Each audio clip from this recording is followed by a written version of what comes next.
태초에 말씀이 계시니라. 사도 요한은 성령의 감동을 받아서 요한복음 기록할 때 이렇게 시작했습니다. 태초에 말씀이 계시니라. 이 말씀이 누굴까요? 신약 성경은 구약 성경을 배경으로 합니다. 예수님께서 산상봉헌을 가르칠 때도 구약을 배경으로 말씀하셨고, 사도들도 성경을 기록하고 가르칠 때도 항상 구약을 배경으로 가르쳤습니다. 우리가 신약을 읽고 또 신약을 설교하면서 자꾸 구약을 이렇게 뒤돌아보는 이유가 바로 그거예요. 신약의 배경, 구약이기 때문입니다. 태초에 말씀이 계시니라. 이 말씀 역시 구약 성경을 배경으로 합니다. 이 말씀을 들었을 때 퍼뜩 떠오르는 말씀이 있지 않으십니까? 태초에 라는 말이 단서인데 어떤 말씀이 생각나셨습니까? 창세기 1장 1절 말씀이 생각나시지 않았을까 싶습니다. 아마 생각났다면 그랬을 거예요. 사도 요한은 그랬습니다. 요한복음을 기록하면서 태초에 하나님이 천지를 창조하시니라는 말씀을 기억하고 태초에 말씀이 계시니라고 했습니다. 태초에 라는 단어도 그런 사실을 의미합니다만 본문 1장 2절과 3절의 천지 창조에 관한 말씀도 그렇다는 사실을 증언해요.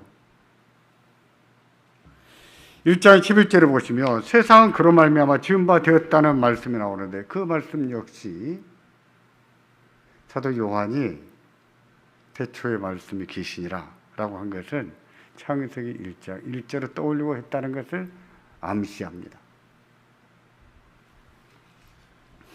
본문 1장 2절과 3절 말씀은 그가 태초에 하나님과 함께 있었고 만물의 그로 말미암아 지은 바 되었으니 지은 것이 하나도 그가 없이는 된 것이 없느니라고 했습니다. 이 말씀의 요점은 그가 태초에 천지 만물을 창조하셨다는 거예요. 그가 태초에 천지 만물을 창조하셨다. 창세기 1장 1절에 말씀한 대로 태초에 천지를 창조하신 하나님이 이 말씀이란 뜻이에요. 이 말씀이 태초에 천지를 창조하신 하나님이시다 하는 뜻입니다.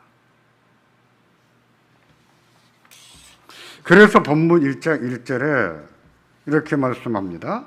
태초에 말씀이 계시니라. 이 말씀이 하나님과 함께 계셨으니 이 말씀은 곧 하나님이시니라. 보십시오. 태초에 말씀이 계시니라. 이 말씀이 하나님과 함께 계셨으니 이 말씀은 곧 하나님이시니라. 이어서 2절과 3절에 이처럼 말씀합니다. 그가 태초에 하나님과 함께 계셨고 만물의 그로 말미암아 지은 바 되었으니 지은 것이 하나도 그가 없이는 된 것이 없느니라. 그가 천지 만물을 창조하셨다는 사실을 반복해서 말씀합니다. 그 말씀은 천지를 창조하신 하나님이시다 하는 사실을 강조하는 거예요.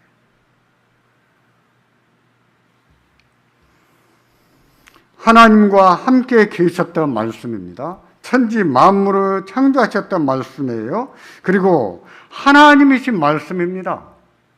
이 말씀은 누굴까요? 예수님이시지요. 예수 그리스도이십니다. 성자 하나님이세요. 예수님은 말씀이신 하나님이시고 천지 만물을 창조하신 하나님이세요. 요한복음은 그런 사실을 강조합니다. 예수님은 하나님이시요 천지 만물을 창조하시는 하나님이시라고 강조합니다. 그렇습니다. 예수님은 하나님이세요. 천지 만물을 창조하신 하나님이세요. 일반적으로 예수님을 알아도 하나님의 아들로만 아는 경향이 있습니다. 예수님은 하나님이시라는 생각을 잘 하지도 않아요. 교회도 예수님은 하나님이십니다 이런 말을 잘 쓰질 않아요. 하나님의 아들이시다 하는 말만 쓰죠. 그러다 보니 예수님은 하나님이시다라는 생각을 안 하고 예수님은 하나님의 아들이시다라는 생각만 하게 되는 것이죠. 왜 그럴까요?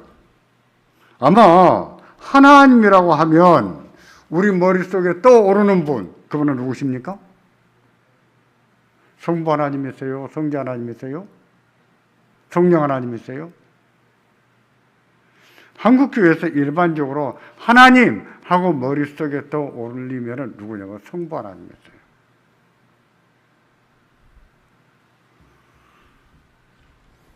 그렇기 때문에 하나님, 성부 하나님이라 생각하는 선입견이 있다 보니 하나님의 아들 예수도 하나님이시다 하는 생각을 잘 안 하게 되지 않았나 하는 생각을 합니다. 확실히 우리는 그런 경향이 있어요. 하나님이라고 할 때 삼일체의 하나님을 연상하기보다는 주로 하나님은 성부 하나님 이렇게 생각하는 거예요. 목사님들도 그렇습니다. 성경에 나타나는 저기 하나님 누구시냐? 그러면 생각 없이 딱 대답할 때 성부 하나님이시지 이렇게 말하기가 쉬워요. 그만큼 우리 머릿속에는 하나님 그러면 삼일체 하나님이 아니라 성부 하나님이라고 하는 인상이 강하다는 얘기죠. 그러다 보니 예수님을 하나님의 아들로는 표현도 하고 생각도 해도 예수님이 하나님이시다 라고 말을 잘 안 하고 생각도 잘 안 하는 경향이 있습니다. 그러나 아니에요. 예수님은 하나님이십니다.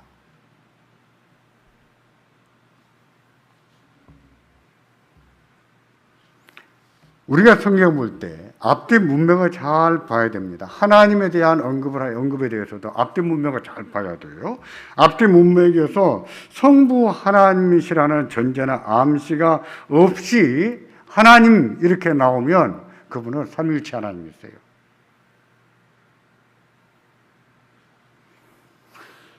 하지만 성부 하나님이라고 하는 암시나 전제가 있으면 성부라는 단어가 없더라도 하나님 이렇게 말하고 있으면 그분은 누구실까요?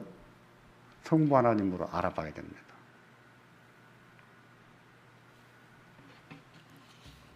만일 성자 하나님이시라는 전제나 암시가 있으면 하나님이라는 단어를 볼 때 이분은 성자 하나님이시구나 하고 알아봐야 된다는 거예요. 성령 하나님도 마찬가지입니다. 앞뒤 문맥 속에서 하나님이라고 하는 용어 자체가, 이름 자체가 성령 하나님이시라는 암시나 전제가 있으면 그 하나님은 어떤 하나님이세요? 성령 하나님이시다. 그래서 하나님의 이름 볼 때 앞뒤 문맥을 잘 보시는 것이 중요해요. 이분이 성부 하나님이신지 성자 하나님이신지 알려면. 한번 보실까요? 1장 1절 다 같이 보겠습니다. 1장 1절 태초에 자막 좀 부탁합니다. 태초에 말씀이 계시니라 이 말씀이 하나님과 함께 계셨으니 이 말씀은 곧 하나님이시니라 했습니다. 태초에 말씀이 계셨고 이 말씀이 하나님과 함께 계셨다고 했습니다. 말씀과 함께 계셨던 하나님, 그 하나님은 어떤 하나님이실까요? 어떤 하나님일까요? 성부 하나님이시죠. 성부 하나님. 말씀도 하나님이신데 이 말씀이 하나님과 함께 계셨다고 했습니다. 이 말씀도 하나님이신데 이 말씀이 하나님과 함께 계셨다. 그렇다면 이 하나님은 누구세요? 성부 하나님이시죠. 이처럼 앞뒤 문맥 속에 전제나 암시가 들어가 있는데 그걸 잘 살펴봐야 이분이 성부 하나님이신지 삼위일체 하나님이신지 성자 하나님이신지 구별할 수가 있다는 뜻입니다. 잘 알고 보고 보셔야 돼요. 또 이 말씀은 하나님이시라고 했는데 이로써 말씀이신 하나님은 성자 하나님이시라는 사실도 알 수가 있죠. 결론적으로 말씀드리자면 여기에서 말씀하는 말씀, 그 말씀은 어떤 하나님이신가? 성자 하나님이시라는 겁니다. 태초에 성부 하나님과 함께 계셨던 하나님. 성부 하나님께서 천지 만물을 창조하실 때에 함께 천지 만물을 창조하신 하나님. 누구세요? 성자 하나님이시라는 거예요. 그러면 성령 하나님은 천지 만물을 창조하실 때 거기에 함께 하지 않았을까요? 아니에요. 함께 하셨죠. 삼위일체 하나님이시니까.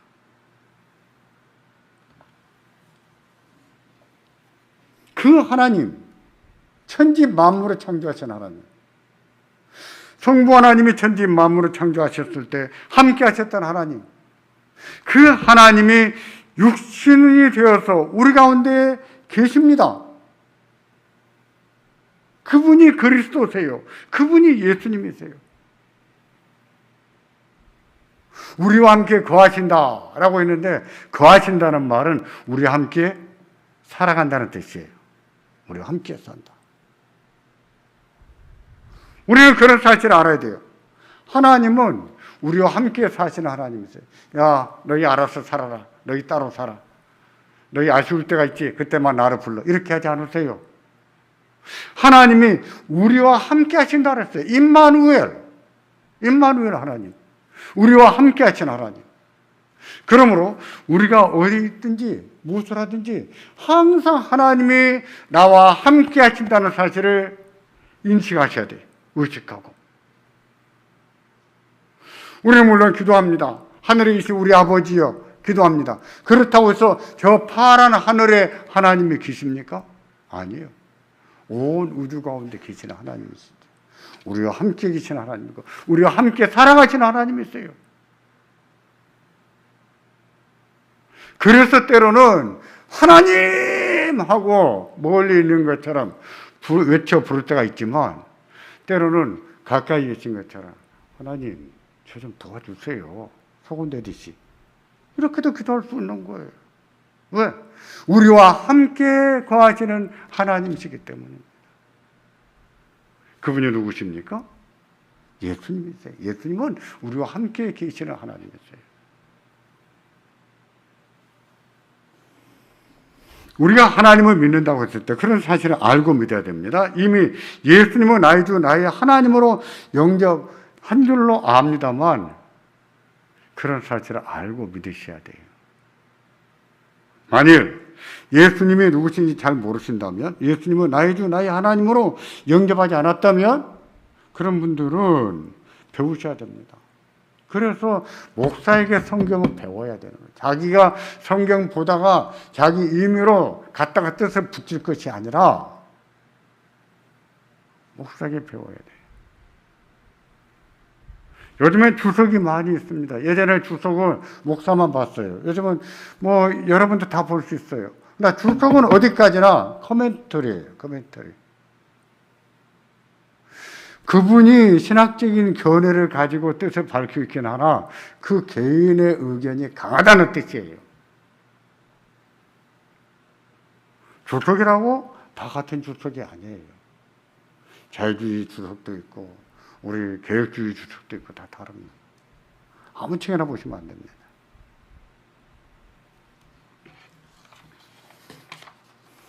요한복음은 사도 요한이 에베소에서 기록했습니다. 마태, 마가, 누가복음을 공관복음이라고 하지요.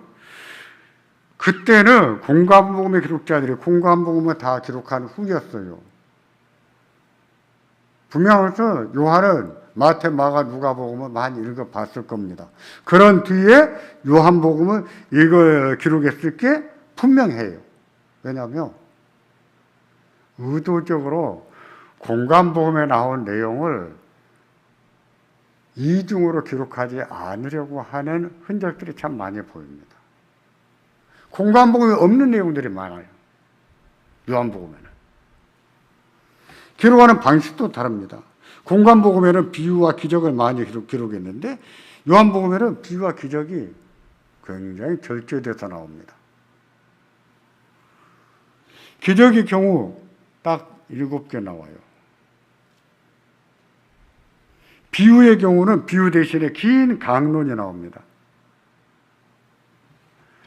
그 강론은 거의 다 공관복음에서 언급하지 않은 강론이에요.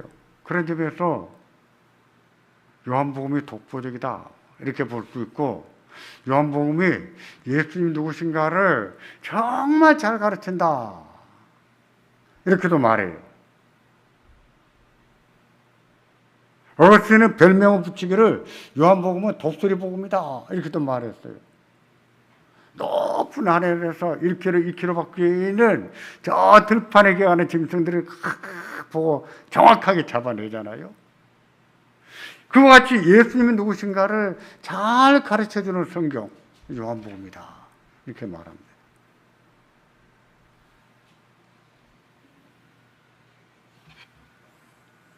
태초에 말씀이 계셨고 이 말씀이 곧 하나님이시라는 내용도 그렇습니다. 이 내용은 마태, 마가, 누가에는 안 나오지 않아요. 요한복음에만 나와요.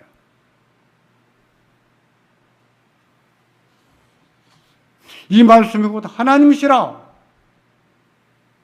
이렇게 말하는 것도 요한복음에만 나와요. 마태, 마가, 누가에서는 하나님의 아들로만 묘사된다면 요한복음은 하나님의 아들이시지만 하나님이시다 이렇게 말해요. 맞아요. 하나님이세요. 1장 1절부터 그렇다는 사실을 증명해 보이고 있는 거예요. 예수님은 말씀이라고 했는데, 말씀이라고 하는 말을 헬라 말로 로고스라고 합니다. 당시 헬라인들에게는 로고스라는 단어가 익숙했습니다. 일상에서도 사용했지만 소크라테스나 플라토, 아리스토텔레 같은 사람들이 어떤 주제를 설명할 때에 로고스라는 말을 잘 썼어요. 그 뜻은 한마디로 말할 수 없을 만큼 다양한데, 아리스토텔레스 같은 경우는 로고스를 뭐라고 말했냐면 인간의 미덕과 신앙의 근원이다. 인간의 미덕과 신앙의 근원이다. 여러분, 뭔가 조금 친숙하지 않습니까? 우리와 좀 같다는 생각이 들지 않습니까? 자, 이게 문제예요. 인간의 미덕과 신앙의 근원, 그러고 보면 사도 요한이 말씀이라고 한 하나님과 아리스토텔레스가 말한 로고스가 좀 비슷해 보이는 것 같아요. 저도 책을 보다가 깜짝 놀랐습니다. 이게 그런 뜻이 아니겠는가 생각이 든 적이 있어요. 그렇기 때문에 자유주의 신학자들은 사도 요한이 예수님의 말씀이라고 한 것에 대해서 공격을 많이 합니다. 요한은 헬라 철학의 영향을 받아서 요한복음 기록했다, 이런 식으로 매도를 해요. 그랬을까요? 요한이 성경에 근거하지 않고 헬라 철학의 영향으로 태초에 말씀이 계시니라 라고 했을까요? 그래서 이 말씀이 곧 하나님이라고 했을까요? 그렇지 않았습니다. 사도 요한이 기록한 요한 1, 2, 3, 4나 또 요한계시록을 읽어보십시오. 우리가 헬라 철학을 좀 안다면 헬라 철학의 냄새가 전혀 나지가 않습니다. 그걸 알 수 있어요. 요한이 로고스를, 다시 말해서 말씀이라는 말을 썼다고 해서 헬라 철학의 영향을 받은 게 아니라는 거예요. 요한은 철저하게 성경에 근거해서, 어느 성경일까요? 창세기죠. 성경에 근거해서 예수님을 말씀으로 묘사한 겁니다.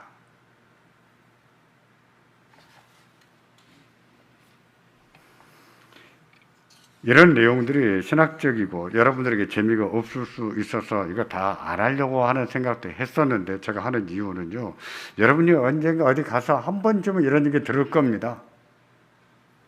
듣게 되면 여러분들은 모르니까 그런갑다 하고 또 넘어갈 거예요.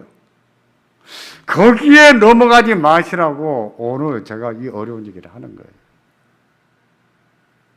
사도 요한이 예수님을 로고스라고 한 것은 헬라 철학의 영향을 받아서 한 것이다. 그렇다, 아니다. 무엇입니까? 그렇다, 아니다. 무엇이에요? 아니다. 아니에요. 사도 요한은 무엇에 근거해서 그렇게 말했다고요?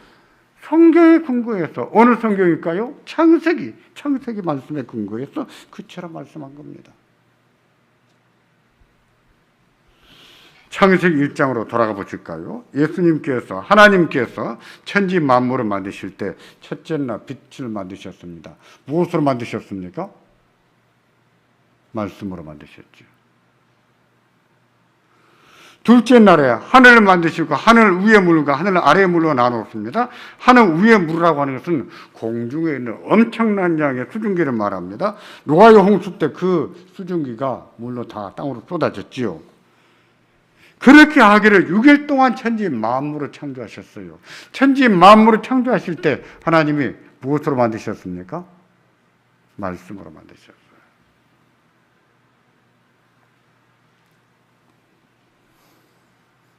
그래서 성경은 천지 만물을 만드실 때마다 하나님이 말씀하셨다.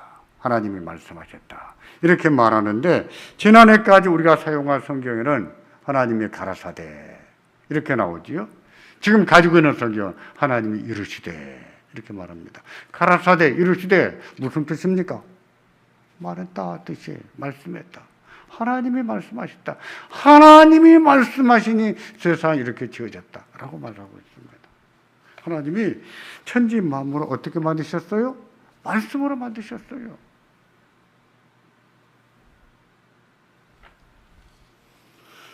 우리에게도 그렇지만 창세기 1장은 유대인 성도들에게 너무 유명한 구절입니다. 유대인이라면 모르는 사람이 없다고 봐야 됩니다. 사도 요한은 당시 유대인들과 이방인들로 구성된 교회들에게 요한복음을 기록해서 주면서 하나님이 말씀하셨다.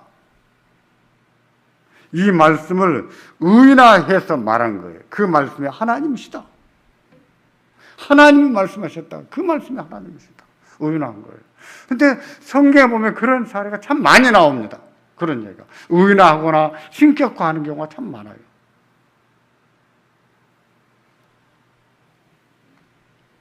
그 로고스가 하나님과 함께 있었고 그 로고스가 천지 만물을 창조하셨고 그 로고스가 하나님이시라고 했습니다. 그러므로 사도 요한이 헬라 철학의 영향으로 예수님을 로고스라고 말한 게 아닌 줄로 알아야 됩니다. 무엇에 근거했다고요? 성경에 근거해서. 어떤 성경이에요? 창세기. 창세기 어디예요? 1장 1절을 근거해서 그처럼 말씀했다는 거예요. 누군가가 여러분에게 그런 말을 전할 때 넘어가지 않기를 바랍니다. 그런가? 떨깃하지 않기를 바랍니다. 아, 우리 교회에서는 그렇게 못 들어봤는데? 그래서 넘어가지 않아야 돼요.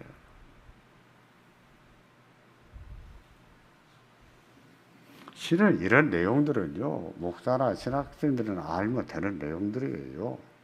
근데 이단들이나 성도들이 현혹한 사람들을 보면 꼭 이런 것을 가지고 현혹하거든요. 모를 만한 것, 이런 것을 가지고. 한 예를 더 볼까요? 잠언을 보십시오. 잠언을 욥기 전도서와 더불어 지혜서라고 합니다. 잠언에서 지혜는 지혜 선생의 교훈입니다. 지혜 선생이 따로 있어요. 또 인생을 믿음으로 잘 살게 하는 삶의 기술이에요. 또 지혜는 하나님 말씀이라고 합니다. 잠언은. 그러면서 종종 지혜를 여성명사로 바꿔버려요. 여성명사로 바꾸어서 지혜 숙녀라고 하는 의미를 만들어냅니다. 저는 잠언을 설교하면서 그런 말을 잘 쓰지 않았긴 했습니다만은 잠언에는 종종 지혜를 여성명사로 바꾸어서 지혜 숙녀, 지혜 아가씨 이런 식으로 바꿔서 말하기도 해요. 다시 말해서 지혜를 의인화시켜버린 것이죠. 지혜를 사람으로 여기는 거예요. 그래서 지혜가 부른다, 지혜가 부른다 이런 말을 쓰는데 지혜가 어떻게 부를까요? 부른다는 것은 말한다는 것인데 어떻게 말할 수 있을까요? 말할 수 없습니다. 그럼에도 이와 같이 표현한 것은 지혜를 의인화해서 지혜는 하나님이 하신 말씀이라는 뜻으로 하는 말이에요. 하나님이 부르신다 하는 뜻으로 하는 말이에요. 지혜가 부른다 하는 말이 하나님이 부르신다 하는 뜻으로 하는 말이에요. 의인화해서.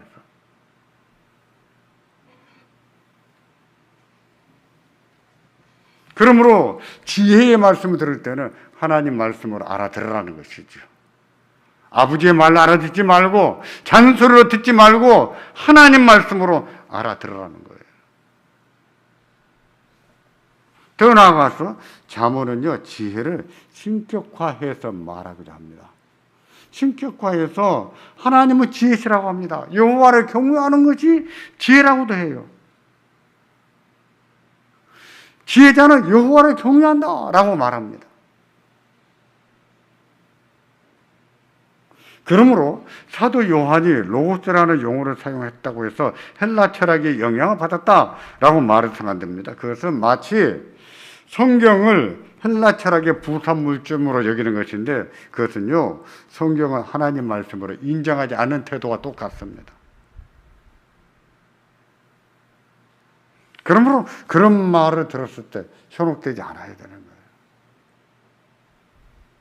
아마 오늘 제가 저한테 이 말을 들었기 때문에 앞으로 그런 말을 듣게 되는 것을 경험하게 될 겁니다. 살다 보니까 그래요.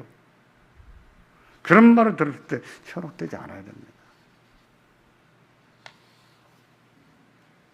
그러면 태초에 말씀이 계셨고 이 말씀이 하나님이시라는 사실을 말해주면 누가 믿기나 할까요? 태초에 말씀이 계시니라. 이 말씀이 하나님이시다. 믿으라. 이러면 누가 믿겠냐고요? 믿을까요? 안 믿을 것 같으지요? 안 믿을 것 같아요. 그렇다고 다 안 믿지 않습니다. 우리 생각에는 안 믿을 것 같은데 안 믿을 것만 같은 사람들 중에서 하나님이 믿게 하는 사람들이 있는 것을 믿어야 되는 거예요. 성경이 그렇게 가르쳐요. 성경도요, 사람들이 잘 안 믿는 것을 인정합니다. 1장 5절에 빛이 어둠에 비추되 어둠에 깨닫지 못한다고 했습니다. 잘 믿지 않는다는 얘기예요. 1장 11절에 자기 땅에 오매 자기 백성 용접하지 않았다고 했습니다. 세상에 자기 땅에 왔는데도 자기 백성이 용접하지 않았어요. 믿지 않았다는 뜻이에요. 많은 사람이 아니라 대부분의 사람들이 알아보지 못하고 또 못합니다. 다시 말씀드리지만 그러는 가운데서도 하나님께서 알아보게 하시는 사람들이 있는 것을 믿으셔야 돼요. 하나님께서 믿게 하시는 분이 있는 것을 믿어야 됩니다. 우리 생각에는 절대 안 믿을 것 같아요.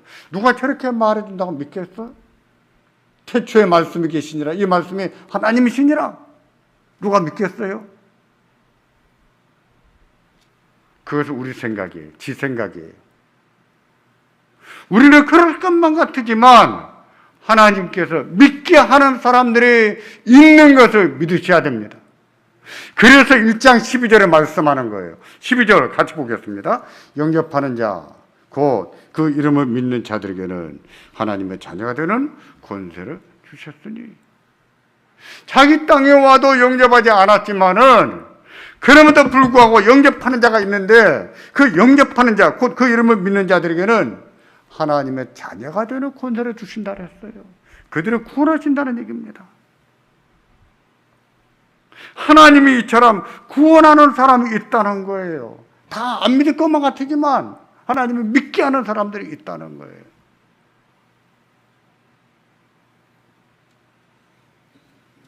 요한복음 3장에 나오는 니고데모도 그러지 않았습니까?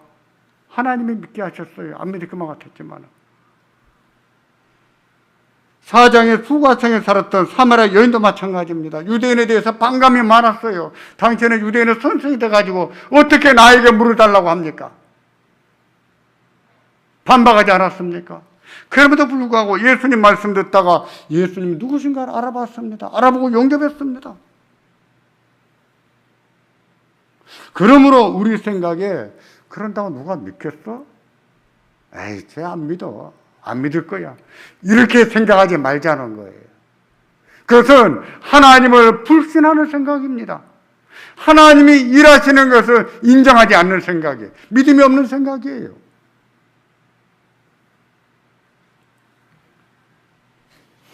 우리가 씨 뿌리는 비유로 잘 압니다. 씨 뿌리는 비유가 무엇입니까? 어떤 씨앗은 뿌렸는데 길가에 떨어졌어요. 새들이 날아와서 먹어버렸습니다. 그런 씨앗들이 잘하면 열매를 맺을까요? 그런 일은 절대 없어요. 새가 와서 먹었는데 어떻게 열매가 먹습니까? 어떤 씨앗은 흙이 얇은 돌밭에 뿌려졌어요. 싹이 좀 나는가 싶었더니 해가 쭉 내렸더니 죽어버렸습니다. 죽어버렸어요. 그거 잘하면 잘 자라서 열매를 맺을까요? 아니요. 그런 일은 없어요. 죽어버렸는데요. 어떤 씨앗은 가시떨기 밭에 뿌려졌습니다. 이것은 정말 잘 자랐어요. 조금만 더 자라면 열매를 맺을 것만 같았어요. 그런데 그만 죽었습니다. 아쉽지요? 그래서 조금만 더 잘했더라면 구원을 받았을 것인데, 열매를 맺었을 것인데, 그럴까요? 안 돼요. 여기에 말하는 이 세 가지는 많은 경우에 복음의 씨앗이 땅에 뿌려져서 다 죽는다는 거예요. 없어진다는 거예요. 사람들이 그만큼 안 믿는다는 얘기입니다. 그렇게 안 믿지만 그럼에도 불구하고 하나님이 열매 맺게 하는 사람들이 있다는 뜻입니다. 좋은 밭에 뿌려진 씨앗들을 그래요. 하나님이 뿌려놨는데 좋은 밭에 뿌려진 그 씨앗들을 결국은 자랍니다. 열매를 맺어요. 30배, 60배, 100배 결실을 보게 한다 그랬습니다. 누가 하실까요? 누가 하십니까? 하나님이 하시는 거예요. 하나님이. 그래서 복음을 전해주는 것도 하나님 믿고 말해주는 거예요. 예수 믿어봐. 교회 다녀봐. 이 말하기가 정말 어렵지만 하나님을 믿고 해버리는 거예요. 그게 무엇입니까? 캐리그마예요. 그게 복음이에요. 복음에는 캐리그마, 선포, 말해버려야 되는 그런 성격이 강합니다. 가르쳐서 알아가게 하는 부분도 있지만 선포해버려야 될 것도 많이 있는 거예요. 믿든지 말든지 그건 내 책임이 아니에요. 누가 믿게 하십니까? 믿게 하실 분은 하나님이 하십니다. 그러므로 태초에 말씀이 계시니라. 이 말씀이 하나님과 계셨고 이 말씀이 천지 만물을 생기셨다. 누가 믿겠는가? 라고 생각하지 마십시오. 그것은 하나님을 믿지 않는 태도예요. 그렇다고 누가 믿겠는가? 라고 말하지 마십시오. 그건 믿음이 없는 말입니다.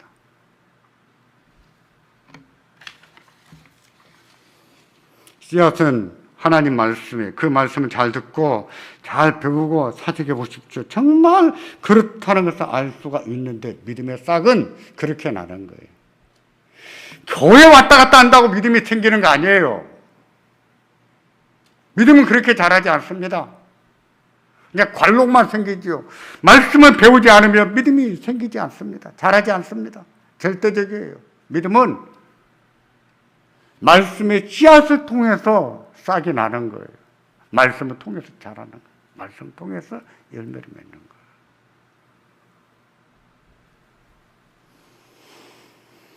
우리도 하나님께서 알아보게 하셔서 영접했습니다. 다른 분도 그렇게 하실 거예요. 하나님께서 알아보게 하실 겁니다. 누가 믿겠는가? 누가 알아보겠는가? 하고 생각할 것이 아니라 하나님이 알아보게 하시고 하나님이 믿게 하신다는 것을 믿으시기를 바랍니다. 믿고 전해줄 수 있기를 바랍니다. 아직 예수님을 영접하지 않았다면 그 말씀이 정말 그런지 그렇지 않은지 한번 펴서 묵상을 해보십시오. 생각을 해보십시오. 성경 읽어보시고 사색을 해보십시오. 정말 그런지 그렇지 않은지 알 수가 있습니다. 하나님이 여러분의 그 사색을 통해서 여러분 심령 속에 새 생명이 태어나게 하시는 은혜를 주실 줄로 믿습니다.